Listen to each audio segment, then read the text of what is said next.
Imagine a bank account holding $20 billion. But there is a problem. This bank is sitting 600 meters deep in total darkness, and it is guarded by death itself. This is the Galleon San José, the most valuable shipwreck in history. They call it the Holy Grail of shipwrecks. For 300 years, no one could find it. And right now, 3 nations are ready to tear each other apart just to drag these treasures from the bottom.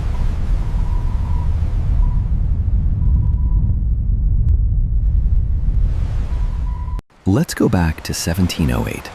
The San José is carrying the annual revenue of the entire Spanish Empire to Europe. The holds are packed with gold from Peru and silver from Bolivia. But a British squadron was already waiting in ambush. A single stray cannonball hits the powder magazine. The explosion was so massive, it was heard for miles.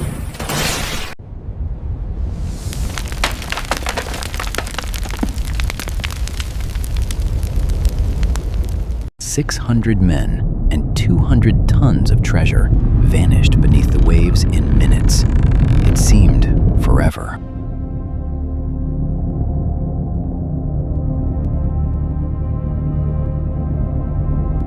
But in 2015, a robot entered the scene, the autonomous Remus 6000, the same one that found the wreckage of Air France. At a depth of 600 meters, its cameras picked up something strange in the darkness. These weren't rocks, they were bronze cannons, engraved with dolphins. It was a fingerprint. Only the San José had guns like these. The legend became reality. We found them.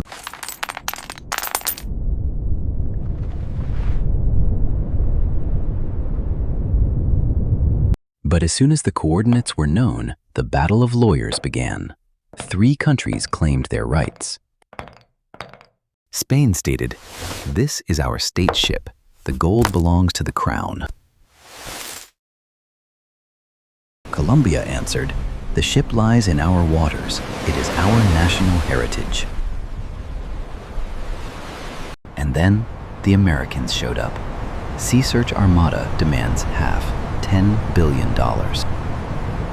While the courts argue, Colombia has started to act. Right now, robots are already lifting the first artifacts, ceramics, and personal items, but the main treasure is still down there. Tons of gold, waiting in the dark. Will they ever raise it? We will be watching the recovery of the century. Subscribe so you don't miss the new updates. 20 billion is not just a number. In the holds lie emeralds from the famous Muzo mines. Some are the size of a chicken egg. Next to the gold are millions of pieces of Chinese porcelain from the Kangxi dynasty. Paradoxically, fragile cups survived where wood rotted away. And of course, the gold. 11 million gold coins, escudos from the time of Philip V. But the San José carried more than just taxes. It held the personal savings of the Viceroy of Peru. Chests stuffed with family heirlooms. But before becoming a tomb, this ship was a floating city. 600 men trapped in a wooden box. The conditions were horrific. Rotting water, scurvy, rats. The smell of unwashed bodies mixed with the smell of gunpowder. They lived in hell to guard paradise. Most of these sailors were poor men, gambling their last pennies with dice. A cruel irony. Just a few meters beneath their bare feet lay a cargo capable of buying an entire kingdom. None of them got a single coin. The gold they carried for the king eventually dragged them to the bottom. Why haven't they raised it before? The problem is the depth, 600 meters. The pressure here is 60 times higher than at the surface. The ship has been underwater for 300 years. The wood has turned into a sponge. One wrong move by the manipulator, and the hull will simply crumble to dust. Burying the treasure under a layer of silt, it is a surgical operation that must be performed with a bulldozer. That's why Colombia doesn't use hooks or nets. They use vacuum pumps. They suck the sand around the artifacts without touching them. But there is something else, something lawyers prefer not to talk about. The San Jose isn't just a bank, it is a graveyard. 600 sailors, soldiers, and passengers died in that explosion. Women, children, aristocrats. UNESCO urges not to touch the ship, to declare it an underwater memorial, like the Titanic.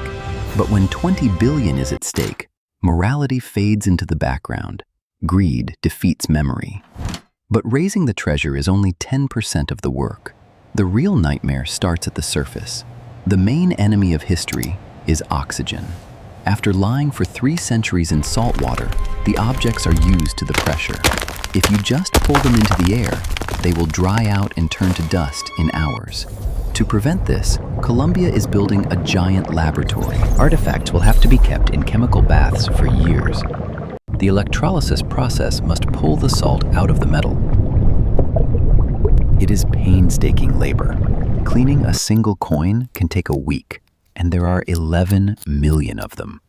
Full restoration of the hoard will take half a century. The goal is to build a world-class museum in Cartagena, like the Vasa Museum in Sweden, a place where history comes alive. But there is a risk. Instead of a museum, the gold might just be melted into bars or locked away in private bank collections.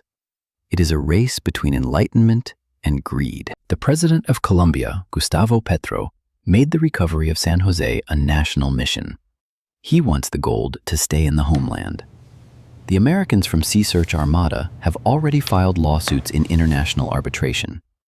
They demand the gold be seized the moment it touches the surface. The climax is near. The operation to lift the main cargo is scheduled for 2026. The world is frozen in anticipation. Will this be a triumph of archaeology, or the greatest grave robbery in history? We will find out soon. Subscribe to the channel. History is being written right now.